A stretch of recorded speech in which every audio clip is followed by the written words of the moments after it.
ကျွန်တော်ဘောမှာကျွန်တော်ဘက်ကမုန်းသွားရတယ်လို့ဆိုတာမရှိခဲ့ပါဘူးကျွန်တော်မုန်းနေတဲ့သူတော့ရှိချင်ရှိမှာပေါ့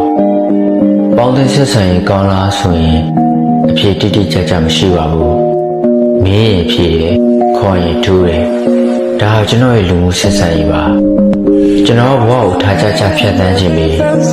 လွတ်လပ်အေးချမ်းစွာပူပင်ကင်းကင်းနဲ့နေခြင်းတဲ့လူတစ်ယောက်ပါကျွန်တော်ရဲ့ဘေးဒဏ်မှာကျွန်တော်အတိတ်ပဲဖွဲ့ဆိုခြင်းနဲ့ကျွန်တော်ခံယူခြင်းနဲ့ကျွန်တော်စိတ်ခံစားခြင်းနဲ့ကျွန်တော်နေထိုင်တဲ့တာမန်လူတစ်ယောက်ပါကျွန်တော်အပေါ်ရကြည့်ပြီးဆုံးဖြတ်မယ်ဆိုရင်နည်းနည်းတော့အထင်မြင်လွဲမှားလိမ့်မယ်